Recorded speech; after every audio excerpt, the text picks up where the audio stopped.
할렐루야. 다들 무사하시죠? 인터넷으로 설교를 하게 되니까 마치 안부 인사를 드리는 것 같은 느낌이 있어서 이런 인사도 드리게 되는 것 같습니다. 그러나 여러분은 항상 하나님이 지켜주심으로 무사하실 줄로 믿습니다. 바이러스에 걸려도 즉시로 낫게 될 줄로 믿습니다. 엊그제 어느 노인 아파트 사시는 분이 카톡을 주셨는데요. 그분이 사시는 아파트에서 벌써 4분이나 이렇게 코로나 바이러스로 실려가는 걸 보셨다고 합니다. 그러면서 하나님께서 우리를 이렇게 지켜주시니까 너무 감사합니다 라고 카톡을 보내주시는 것을 보았습니다. 성도 여러분, 정말로 하나님께서 우리 메시아의 모든 성도들을 다 온전히 지켜주시기를 주의 이름으로 축원합니다. 지난 월요일부터 다시 새벽 예배를 시작했는데요, 확실히 영적으로 더 힘이 생기는 것 같고, 기도만 할 때와는 다른 뭔가 알찬 것들이 우리 마음에 가득 채워지는 것을 새삼스럽게 느낄 수 있었습니다. 그렇죠? 우리 신앙생활은 항상 기도는 물론이거니와 말씀과 기도와 말씀, 이 두 가지가 같이 가야 되는 것이죠. 유튜브 조회수를 보니까는 많은 분들이 참여하시는 것을 보았는데요, 평소보다 더 많은 분들이 이 새벽 예배에 참여하신 것을 보았습니다. 아마도 예배에 대한 갈급함 때문이 아닌가라는 생각을 해보았는데요, 그러나 이를 통해서 다시금 깨닫는 것은 성도의 생명은 역시 예배라는 것이죠. 그러므로 일주일에 예배를 한 번 드리는 것과 매일 예배를 드리는 것은 확실히 우리의 영적 상태를 다르게 만든다 할 수가 있습니다. 예배가 소홀해지면 그것 때문에 우리의 영혼이 일주일에 한 번 드린다고 해서 영혼이 건강하지 못하다고 단정할 수는 없겠지만은, 그러나 예배가 소홀해지면 어딘가 모르게 공허함이 생기고 또 우리도 영적인 게으름이 생겨날 수가 있다는 겁니다. 그러므로 성도 여러분, 여러분은 날마다의 예배에 성공하셔서 날마다 하나님이 주시는 새로운 힘과 능력으로 늘 승리하는 하루를 살아가시게 되기를 주의 이름으로 축복합니다. 이제는 버지니아 주지사가 경제활동 재개를 위한 3단계 조치 계획을 발표했는데요, 1단계는 15일부터 시작됩니다. 여전히 10명 이상 모이면 안 되고 6피트 거리를 유지해야 되고 마스크 착용을 해야 되지만 비필수 사업장 봉쇄는 해제가 됩니다. 그리고 3주 후에는 2단계로 여전히 사회적 거리를 유지해야 하고 마스크를 착용해야 하지만 50명까지는 모임을 가질 수 있다는 것이고요.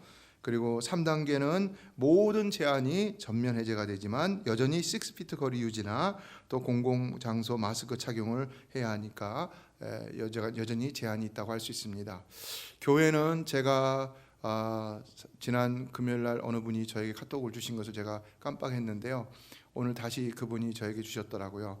5월 8일 날 버지니아에 있는 교회들이 주지사에게 편지를 써서 익셉션을 받았습니다. 그래서 교회는 오는 다음 주일부터 예배를 드릴 수 있게 됐습니다. 할렐루야.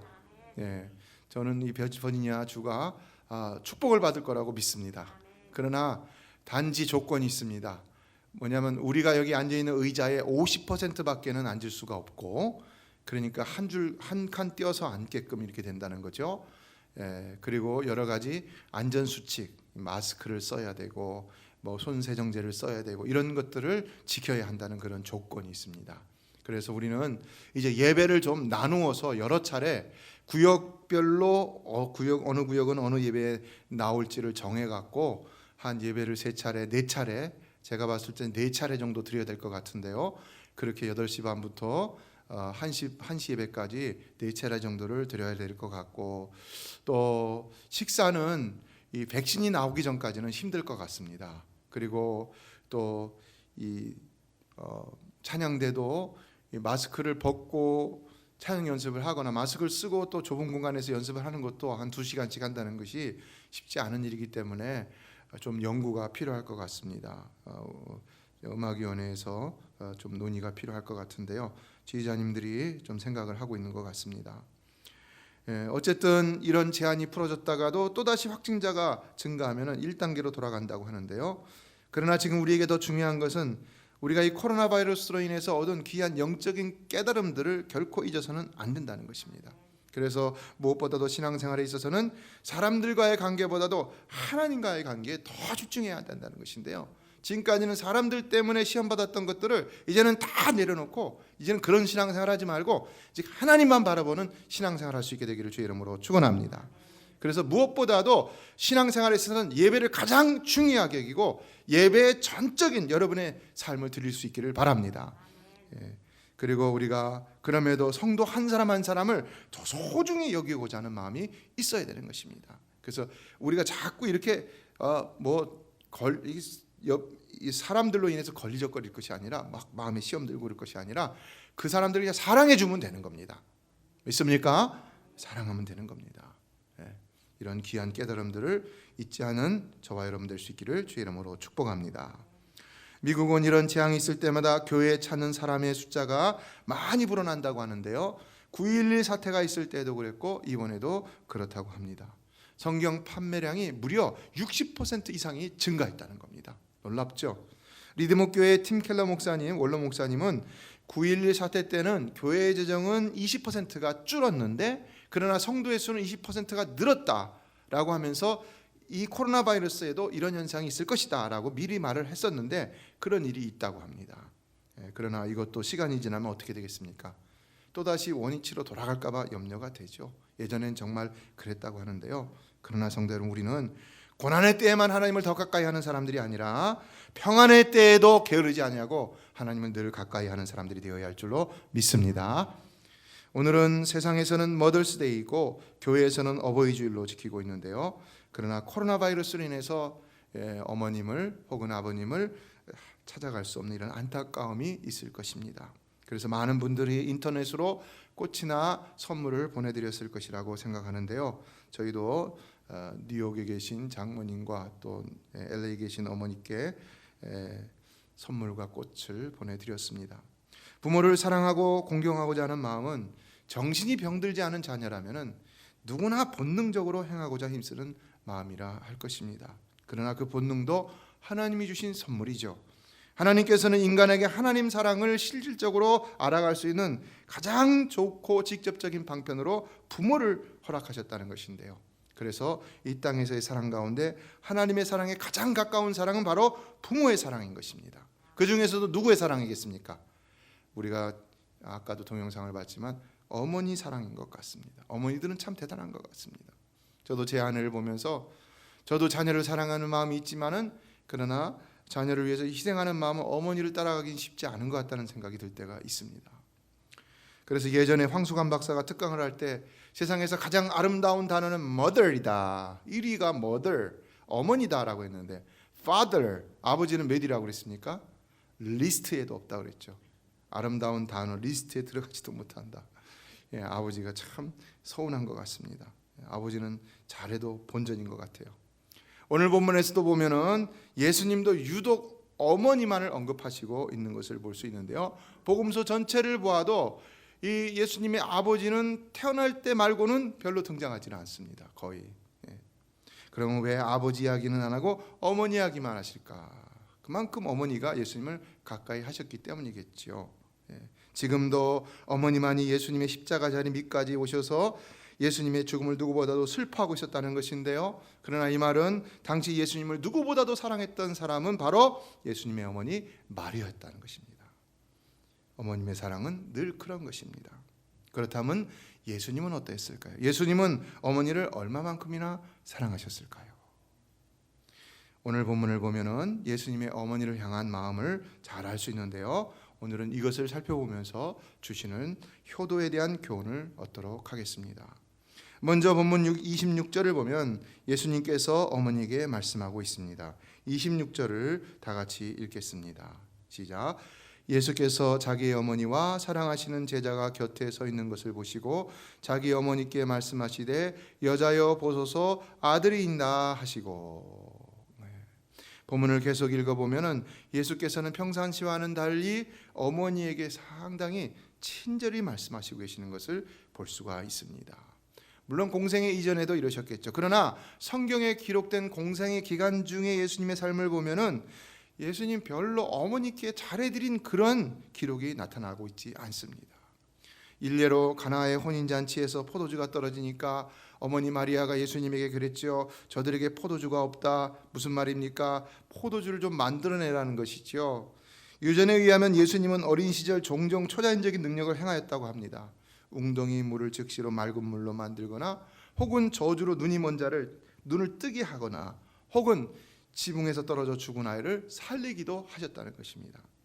그러므로 예수님의 이런 능력을 잘 아는 어머니 마리아는 지금 예수님에게 포도주가 다 떨어졌으니까 좀 네가 만들어주면 안 되겠느냐라는 뉘앙스로 말씀했다는 것인데요. 그러나 예수님은 뭐라고 대답합니까? 너무 매몰차 보이죠.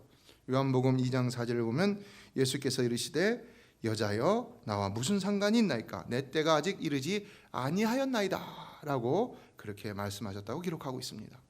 예수님은 어머니를 누구라 부릅니까? 여자라 부르죠.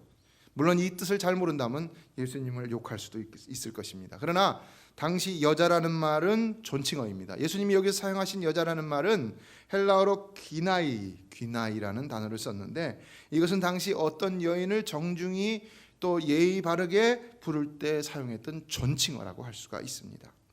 그러나 예수님이 설사 이런 존칭어를 어머니에게 사용한다 할지라도 어떻습니까? 감정적으로는 좀 차가워 보이고 또 굉장히 거리감이 있어 보이죠. 그리고 예수님께서 가나의 혼인잔치 요한복음 2장 4절에 하신 말씀들을 보면 다 전부가 좀 거리감이 있어 보이죠. 너무 형식적이고 그렇죠. 그리고 예수님의 공생의 시절을 보면은 뭐 예수님을 따뜻이 대한 그런 기록들이 없습니다.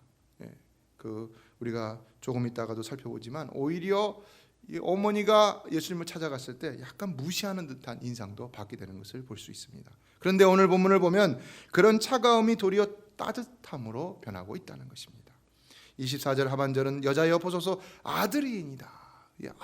여자여 보소서 아들이니다 그럽니다. 여자여라고만 했다면은 아직도 차갑다 느끼겠지만 아들이니다. 그러니까 예수님은 지금 어머니와 자신의 관계를 인정하고 있다는 것이죠.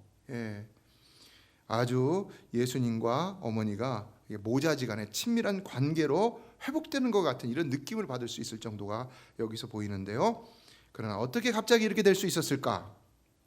마가복음 3장에서 예수님은 자신의 사역의 현장에 어머니와 동생들이 와서 예수님을 불렀을 때에 3장 33절을 보면 누가 내 어머니며 동생들이냐 라고 하셨고요. 35절을 보면 누구든지 하나님의 뜻대로 행하는 자가 내 형제여 자매여 어머니이다 라고 하시면서 어머니를 돌아보지 않으셨습니다. 그런데 여기서는 어떻게 어머니다 라는 말을 쓰고 있는 것일까요? 아들이다 뭐 어머니란 얘기죠. 그것은 지금까지 살펴본 지금 금방 읽은 대로 마가복음 3장의 말씀을 참고한다면 분명 마리아는 이제야 하나님의 뜻대로 예수님을 참된 메시아로 받아들였기 때문이다 라는 것이 실질적인 이유일 수 있다는 것을 생각해 보게 되는데요. 그러나 마리아가 예수님에 대해서 몰랐을까요? 그런 것이 참 아이러니한 점이죠. 마리아는 예수님을 육신의 관계를 통해서 잉태한 것이 아니라 성령을 통해서 잉태했기 때문입니다. 그러므로 예수님의 신성에 대해서 또 예수님의 신비함에 대해서 모를 리가 없었다는 것입니다. 그럼에도 마가복음 3장에서 남들이 예수님께 더러운 귀신이 들렸다고 하니까 동생들과 함께 예수님을 찾아갔다.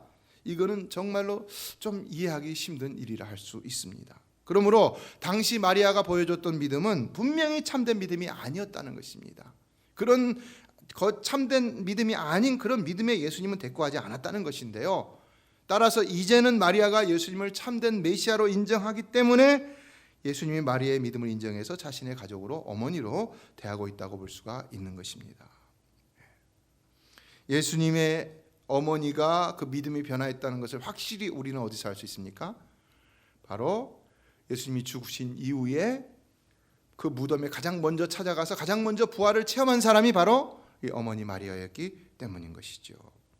그리고 기록에도 보면 예수님의 승천 이후로 예수님의 어머니는 계속해서 예수님의 복음 전파 사역에 사도들과 함께 참여하고 있었던 것을 볼 수 있는데요. 결국은 예수님의 형제들까지도 참여하게 되는 것을 볼 수가 있습니다. 그래서 사도행전 15장에서 1차 예루살렘 공회가 열렸을 때 바로 예수님의 형제 야고보가 그 회의를 주도하였던 것을 볼 수가 있죠. 이에 지금 마리아의 모습은 단지 예수님을 낳은 그런 육신의 어머니만이 아닌 예수님이 마가복음 3장 35절에서 말씀한 하나님의 뜻대로 행하는 모습이었다라는 것입니다. 그렇다면 여러분, 예수님은 단순히 그것 때문에만 과거에는 가까이 하지 않고 형식적으로 대했던 어머니를 이제는 친밀한 모자지간으로 만나고 있는 것일까요? 그러나 본문을 잘 묵상해 보면은 여기에는 예수님의 어떤 숨겨진 어머니의 사랑에 대한, 어머니를 향한 자신의 사랑에 대한 본심, 본래의 마음이 잘 드러나고 있다는 사실입니다.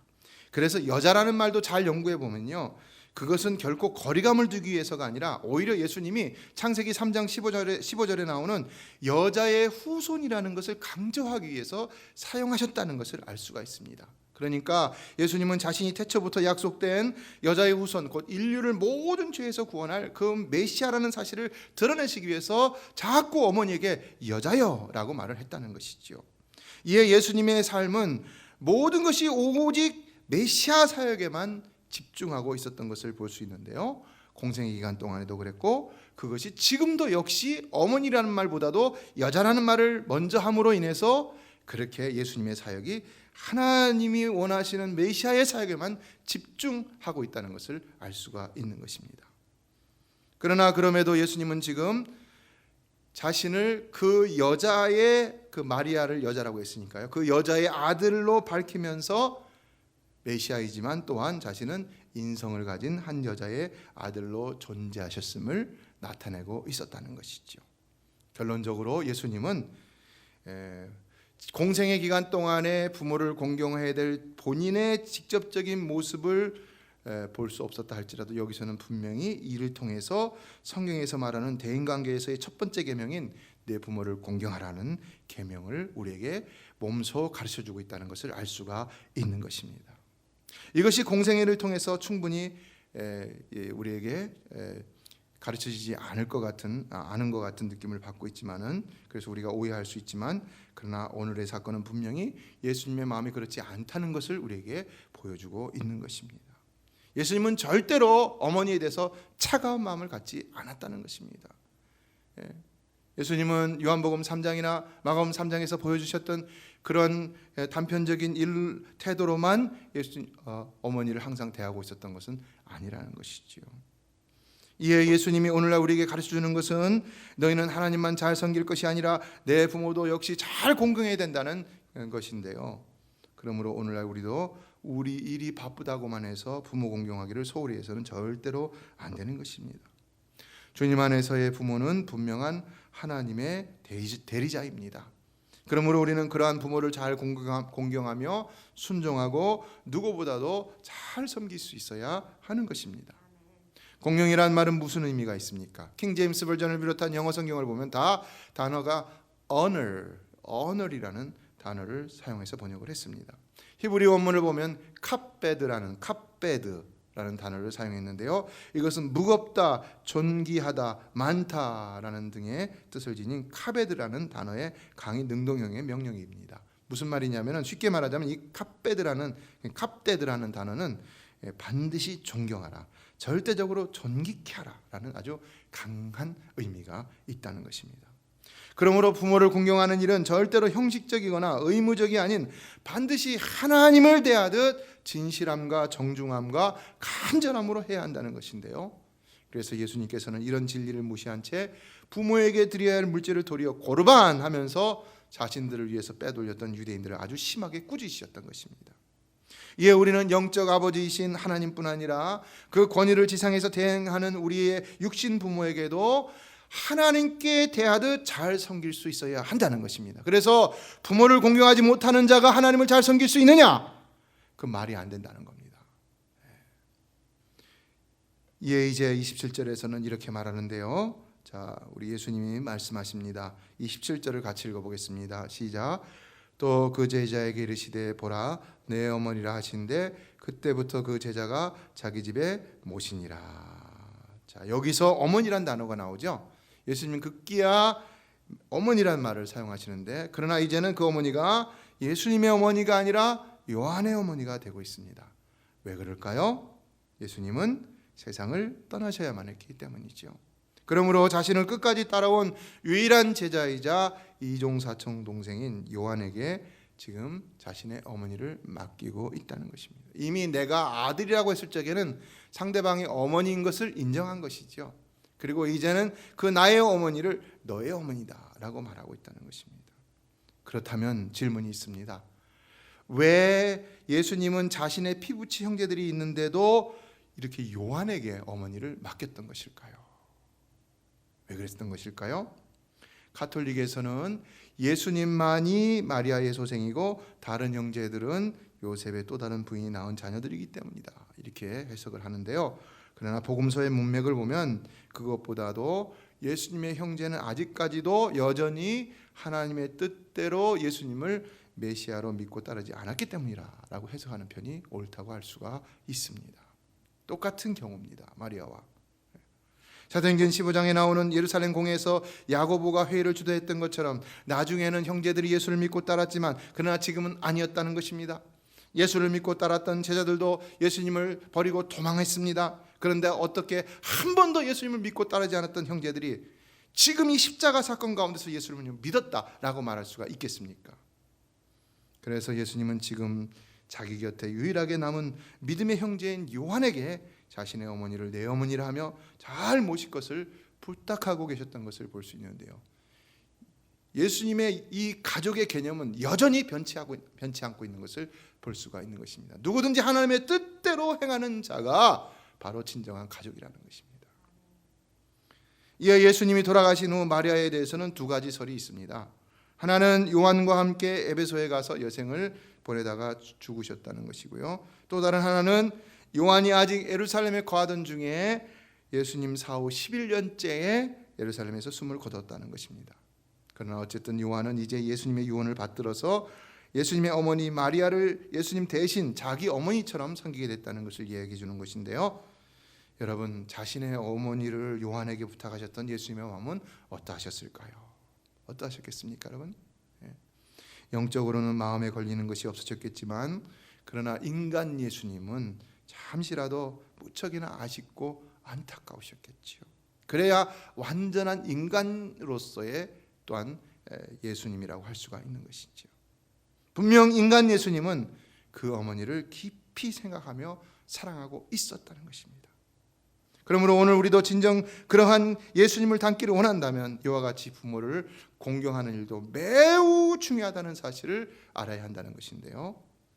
그러므로 오늘 어머니 주일을 맞아 어버이 주일을 맞이하는 우리는 반드시 이와 같이 우리 주님이 가르치시는 부모 공경에 대하여 다시 한번 생각해 볼 필요가 있는 것입니다. 한시회전에 나오는 식구에는 수욕정이 풍부지요 자욕양이 친부되라. 우리 옛날에 교과서에도 나오고 잘 아는 말인데요. 나무가 고요하고자 하나 바람이 멈추지 아니하고 자식이 부모를 공경하고자 하나 부모가 기다리지 않는다. 정말 그런 것 같습니다. 우리가 뭐가 좀 되고 나서 부모를 좀 섬기겠다라고 하지만 부모는 기다리지 않는다는 것이죠. 그러므로 무슨 이유로든 부모에 대한 효도는 결코 미룰 수가 없다는 것입니다. 그러나 이제 우리는 어버이 주일을 맞아서 예수님의 삶 전체를 통해 우리에게 가르쳐주시는 성경적인 효도는 무엇이냐, 이것에 대한 교훈을 살펴볼 필요가 있는데요. 첫째는 아무리 부모 공경이 중요해도 어쨌든 우리는 예수님처럼 하나님 섬기는 일과 부모를 섬기는 일을 잘 구분하여 지킬 수 있어야 한다는 것입니다. 그러므로 아무리 부모를 공경하는 일이 아주 중요하다 하더라도 그것이 하나님 섬기는 일보다 더 우선시될 수는 없다는 것입니다. 그게 예수님이 보여준 예인 것입니다. 이에 우리는 부모 공경에 있어서도 이 땅의 부모님보다는 영원하신 아버지이신 하나님을 더 잘 섬기고 공경해야 된다는 우선순위가 항상 변함이 없어야 한다는 것인데요. 예수님은 그의 공생의 기간을 통해서 어떠한 경우에도 부모를 섬기는 일로 자신에게 주어진 사명을 소홀히 하지 않았다는 것을 우리는 잘 알 수가 있습니다. 그러므로 우리도 그러면 안 된다는 것인데요. 우리가 부모를 공경한다고 하면서 우리의 맡겨준 사명을 소홀히 한다면 어떻게 되겠습니까? 하나님이 그것을 어떻게 보시겠습니까? 하나님은 그 부모 공경을 인정하지 않으실 수가 있다는 거죠. 그래서 우리는 항상 먼저 그의 나라와 그의 의를 구하라. 그리하면 이 모든 것을 너에게 더하시리라. 이 우선순위가 흔들려서는 안 되는 것입니다. 그것을 예수님의 삶이 우리에게 보여주셨던 것입니다. 예수님의 마음은 오늘 우리가 본문에서 살펴볼 수 있듯이 예수님의 어머니에 대한 그런 그윽한 깊은 사랑의 마음이었지만, 그러나 그의 삶은 사역 때문에, 그 사명 감당 때문에 그걸 다 표현하지 못했는데, 그 이유는 바로 모든 우선순위가 하나님께 있었기 때문이라는 것입니다. 둘째, 그러나 우리가 아무리 사명 감당으로 인해 바빠서 부모님에게 시간적으로 소홀한다 할지라도 우리의 효심은 절대로 변해서는 안 된다는 것인데요. 여기서의 사명은 여러분의 필수적인 본업도 포함될 수 있습니다. 왜냐하면 종교개혁자 장 칼빈은 직업도 하나님이 주신 소명이라고 했기 때문입니다.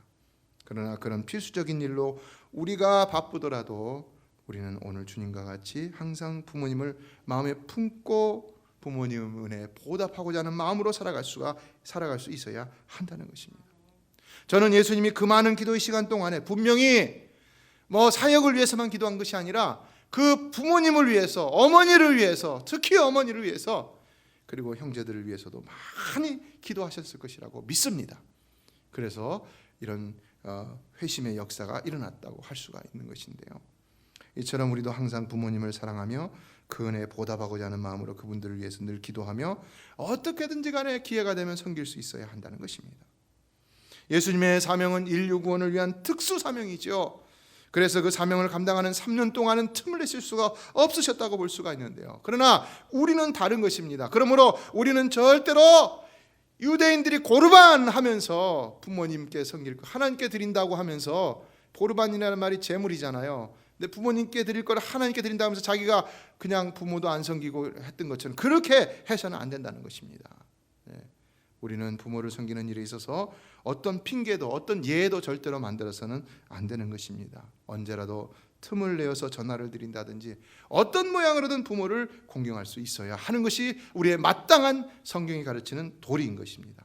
그래서 카톡보다는 매일 전화를 드리는 것이 더 좋습니다. 어느 신문에 나왔는데 어르신들은 카톡을 드리는 것보다 전화를 드리는 것이 좋다. 저는 매일 어머니께 전화를 드리고 있는데요. 요즘 자녀들은 부모와 이렇게 대화를 하거나 또 사는 것을 굉장히 꺼린다고 하죠. 그러나 그러면 안 되는 것입니다. 오늘 예수님은 요한에게 내 어머니라 했고, 이에 요한은 자기 집에 그 어머니를 모셨다고 했는데, 셋째로 그러므로 최고의 효도는 자녀가 부모와 함께 사는 일이라는 것을 깨달을 수 있는 것입니다. 예수님은 이에 자신은 떠날 몸이니까 요한에게 이것을 대신 부탁했던 것입니다. 물론 이렇게 하지 못하는 것이 죄는 아니죠. 그러나 자녀가 이렇게 할 수 있고 또 이렇게 해야 하는데도 하지 못한다면 그거는 결코 성경적인 태도가 아니라는 것입니다. 저희 교회에는 어르신들이 더 많지만 젊은 분들도 많으신데요, 이 가르침을 절대로 간과해서는 안 되는 것입니다. 저도 그래서 저희 부모님을 모시려고 했습니다. 그런데 저희 부모님은 목회자이시기 때문에, 저희 아버님 목회자이시기 때문에, 지금도 어머니도 똑같은 생각이십니다. 저에게 사역에 더 집중하게 하시기 위해서 오히려 제 형제들과 같이 있는 것을 볼 수가 있는데요. 지난 주간에 70세 이상 아브라함 사라 전도회원들에게 선물을 보내드렸습니다. 인원수를 세보니까 154명인데요. 우리 교육자들이 두 팀으로 나눠서 일일이 다 방문하여서 전달해 드렸습니다. 인원이 많다고 부담이 된다 하거나 또 귀찮다고 해서는 안 되는 것이죠. 오늘 예수님이 자신의 어머니를 요한에게 내 어머니라고 하신 것처럼 우리는 하나님이 교회를 통해 우리와 함께 하신 모든 어르신들을 다 우리의 부모님들로 생각하고 섬길 수 있어야 하는 것입니다. 그러므로 우리 교회는 오늘 예수님의 가르침과 같이 우리 자신의 부모님은 물론 부모님이 아니라도 하더라도 우리와 함께 하신 모든 어르신들을 잘 섬기는 교회가 될 수 있기를 주의 이름으로 축원합니다. 말씀을 맺으며 어느 분이 쓴 어머니의 일기 하나를 들려드리겠습니다. 미안하구나 아들아, 그저 늙으면 죽어야 하는 것인데 모진 목숨 병든 몸으로 살아 내게 짐이 되는구나. 여기 사는 것만으로도 나는 족하다. 아마 노인 아파트 사시는 것 같아요. 그렇게 일찍 내 애비만 여의지 않았더라도 땅 한 평 남겨줄 형편은 되었을 터인데, 모든 어머니들의 마음이죠. 못나고 못 배운 주변 머리로 짐 같은 가난만 물려주었구나. 내 한 입 덜어 내 짐이 가벼울 수 있다면 어지러운 아파트 꼭대기에서 새처럼 갇혀 사느니 친구도 있고 흙도 있는 여기가 그래도 나는 족하다. 내 평생 내 행복 하나만을 바라고 살았거늘 말라 비틀어진 젖꼭지 파고들던 손주 녀석 보고픈 것쯤이야 마음 한번 삭혀 참고 말지. 혹여 애미 혼자 버려두었다고 마음 다치지 말라. 내 녀석 착하디 착한 심사로 애미 걱정해 마음 다칠까 걱정이다. 삼시세끼 잘 먹고 약도 잘 먹으니 애미 걱정이랑은 아예 말고 내 몸 건사 살아거라.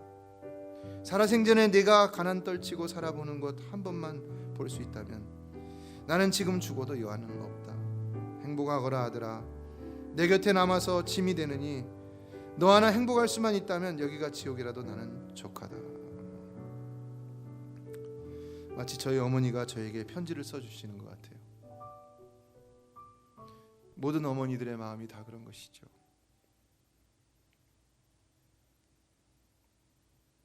오늘 우리는 어버이 주일, 특히 머더스데이를 맞아서 어머니의 마음이 어떤 것인지 조금이라도 헤아려 볼 수 있기를 바랍니다.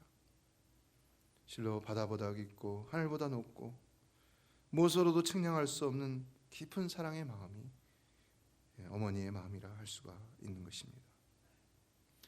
그러나 우리는 이런 어머니 마음을 통해 무엇보다도 하나님의 마음을 발견할 수 있어야 한다는 것입니다. 바로 그것이 우리에게 어머니를 주신 이유이기 때문입니다. 그렇다면 하나님은 어떤 분이십니까? 하나님은 사실 그 어머니 이상으로 우리를 더 많이 폭넓게 더 깊이 완전하게 또 책임지시고 사랑하시는 분이죠.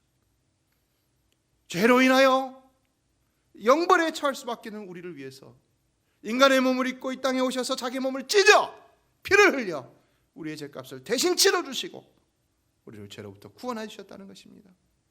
그럼에도 연약하여서 육신의 정욕에 따라 하나님 앞에서 범죄하며 사는 우리들을 위해서 성령을 이 땅에 보내주셔서 우리가 할 수 없을 때도 말할 수 없는 탄식으로 우리를 위하여 친히 간구하게 하시며 그의 아들 예수님은 하나님 보좌 우편에서 우리를 위하여 간구하시고 지금도 우리를 도우시고 계시다는 사실입니다. 그 하나님 아버지의 마음이 오늘도 여러분을 향하고 계시는 줄로 믿습니다. 수고하고 무거운 짐 자들아 다 내게 오라 내가 너희를 쉬게 하리라. 하나님은 우리가 어떤 무거운 짐을 지고 가더라도 다 받아주시고 우리를 편히 쉬게 하시는 우리의 참된 영원한 아버지신 줄로 믿습니다. 그러므로 오늘 우리는 육신의 부모님께도 감사해야 되지만 그렇게 육신의 부모님께 감사해야 함을 안다면 반드시 영원하신 하나님 아버지께도 진정으로 더 감사해야 함을 잊어서는 안 되는 것입니다. 이것이 참되게 성경적으로 어버이날 어버이 주일을 지키는 방법인 것입니다. 그러므로 이 시간 우리 다 같이 기도하는 가운데 먼저는 우리의 영원한 아버지로 우리에게 모든 은혜를 한량없이 베푸신 하나님의 은혜에 감사할 수 있기를 바라고요. 그래서 만일 우리가 그 하나님을 섬기는 일에 소홀함이 있었다면 돌이켜 회개할 수 있게 바라고요. 그 다음은 육신의 부모를 위해서 기도하시기 바랍니다. 성도 여러분, 우리의 가정들이 다 이와 같이 하나님도 잘 섬기고 부모님도 잘 공경하는 복된 가정이 되기를 주의 이름으로 축원합니다. 이거 잘 되면 하나님 분명히 우리 가정들을 복 주실 줄로 믿습니다. 우리 한번 같이 기도하도록 하겠습니다. 우리가 우리의 편의를 위해서 우리 자녀들이 우리를 잘 섬기기를 원하는 것이 아닙니다. 우리의 자녀들이 부모를 잘 섬겨야 하나님도 잘 섬길 수 있는 것이고 또 부모를 잘 섬겨야 하나님의 축복도 받을 수 있기 때문인 것입니다.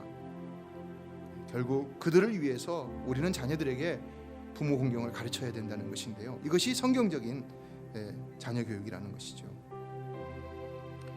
그렇다면 우리는 어떠합니까? 우리는 얼마나 육신의 부모를 잘 섬겼습니까? 또 지금이라도 기회가 있다면 얼마나 잘 섬기고 있습니까? 그러나 그보다도 더 영원한 아버지이신 하나님을 얼마나 더 생각하며 잘 섬기고 있습니까?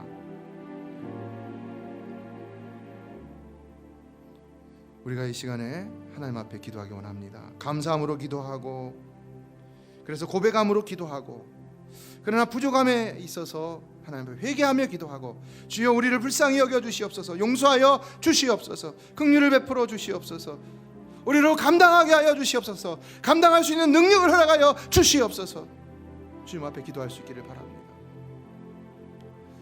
우리 다 같이 하나님의 간절한 마음으로 기도합니다. 건강 달라고, 부모님들을 안전하게 지켜달라고, 부모님들을 위로하여 달라고, 오늘 이 한날을 통하여 우리 부모님들 마음 가운데 주의 은혜가 충만하게 하여 주시옵소서. 기도하기 원합니다. 다 같이 주여 한번 외치며 기도합니다.